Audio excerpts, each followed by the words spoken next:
ಜಮ್ಮು ಕಾಶ್ಮೀರದ ಕಿಶ್ತವಾರ್ನಲ್ಲಿ ಸಂಭವಿಸಿದ ಮೇಘಸ್ಫೋಟದಲ್ಲಿ ಹುಡುಕಿದಷ್ಟು ಬರೀ ಶವಗಳೇ ಸಿಗ್ತಿವೆ. ಯಾತ್ರೆಗೆ ಹೊರಟಿದ್ದವರ ಮೇಲೆ ಜಲಪ್ರವಾಹ ಹೇಗೆ ಅಪ್ಪಳಿಸ್ತು ಅನ್ನೋ ವಿಡಿಯೋ ಈಗ ಪ್ರಕೃತಿ ಮುನಿಸು ಎಷ್ಟಿತ್ತು ಅನ್ನೋದನ್ನ ತೋರಿಸ್ತಾ ಇದೆ. ಮಹಾರಾಷ್ಟ್ರದಲ್ಲೂ ಕೂಡ ಮಳೆ ಅಬ್ಬರಿಸ್ತಾ ಇದೆ. ಕರ್ನಾಟಕದಲ್ಲೂ ಮಳೆ ಸಾಕಷ್ಟು ಅನಾಹುತಗಳನ್ನ ಸೃಷ್ಟಿ ಮಾಡಿದೆ.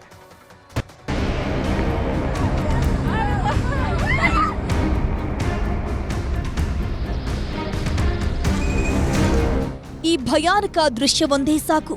ಜಮ್ಮು ಕಾಶ್ಮೀರದ ಕಿಶ್ತವಾರ್ನಲ್ಲಿ ನಡೆದ ಮೇಘಸ್ಫೋಟದ ಭೀಕರತೆ ಎಷ್ಟಿದೆ ಅಂತ ಹೇಳೋದಕ್ಕೆ.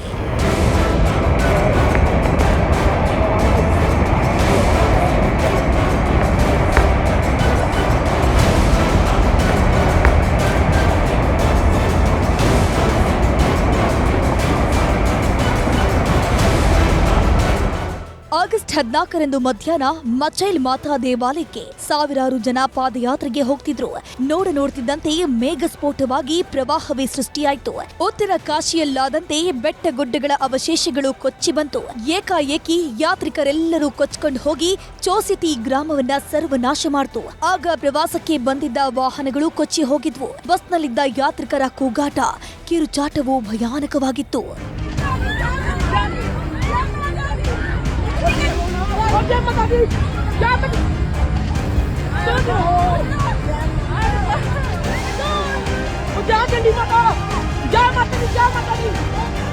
ಇಲ್ಲಿಯವರೆಗೂ 75 ಜನರ ಸಾವಾಗಿದೆ.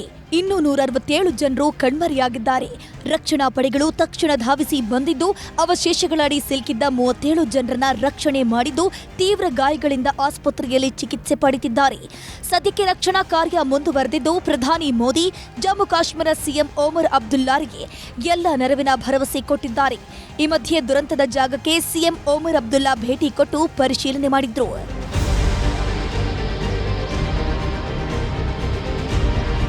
ಮಹಾರಾಷ್ಟ್ರದ ಮುಂಬೈ ನಗರದಲ್ಲಿ ನಿನ್ನೆ ರಾತ್ರಿಯಿಂದ ಬಿಟ್ಟು ಬಿಡದೆ ಮಳೆಯಾಗ್ತಿದೆ. ಬಹುತೇಕ ತಗ್ಗು ಪ್ರದೇಶಗಳು, ರಸ್ತೆಗಳು ಜಲಾವೃತವಾಗಿವೆ. ನಿಂತ ನೀರಲ್ಲಿ ಬಸ್ಗಳು, ಕಾರುಗಳು ಕೆಟ್ಟು ನಿಂತಿವೆ.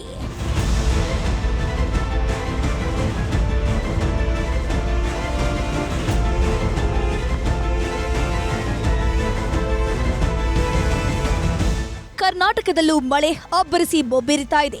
ಚಿಕ್ಕಮಗಳೂರಿನಲ್ಲಿ ಗಾಳಿ ಸಹಿತ ಭಾರೀ ಮಳೆಯಾಗ್ತಿದ್ದು, ಕೊಪ್ಪ ತಾಲೂಕಿನ ಬೈರೇದೇವರು ಗ್ರಾಮದ ಹಂದಿ ಹಡ್ಡುವಿನಲ್ಲಿ ಮರ ಬಿದ್ದು ಭಾಸ್ಕರ್ ಭಟ್ ಅನ್ನೋರ ಮನೆಗೆ ಹಾನಿಯಾಗಿದೆ.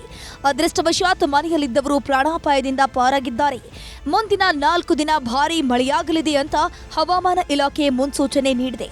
ಆಗಸ್ಟ್ 17ರಿಂದ 20ರವರೆಗೂ ಆರೆಂಜ್ ರೆಡ್ ಅಲರ್ಟ್ ಘೋಷಿಸಲಾಗಿದೆ.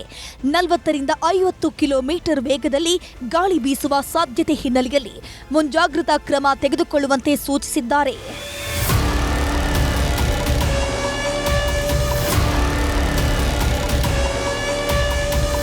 ಬೀದರ್ನಲ್ಲೂ ಭಾರೀ ಮಳೆಯಾಗಿದೆ.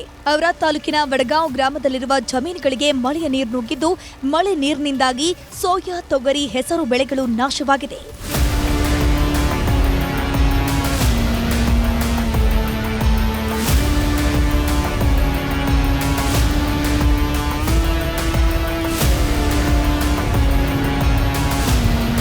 ಕೋಲಾರದಲ್ಲಿ ಧಾರಾಕಾರ ಮಳೆ ಸುರಿದಿದೆ. ಈ ಮಳೆಯಿಂದಾಗಿ ಜನಜೀವನ ಅಸ್ತವ್ಯಸ್ತಗೊಂಡಿದೆ. ಕೋಲಾರ, ವೇಮಗಲ್, ಮಾಲೂರಿನಲ್ಲಿ ವರುಣನ ಆರ್ಭಟ ಜೋರಾಗಿದೆ.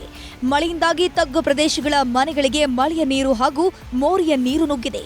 ಮಳೆಯಿಂದಾಗಿ ವಾಹನ ಸವಾರರು ಪರದಾಟ ನಡೆಸಿದ್ರು. ಹಲವೆಡೆ ವಿದ್ಯುತ್ ಪೂರೈಕೆಯಲ್ಲಿ ವ್ಯತ್ಯಯ ಆಗಿದೆ.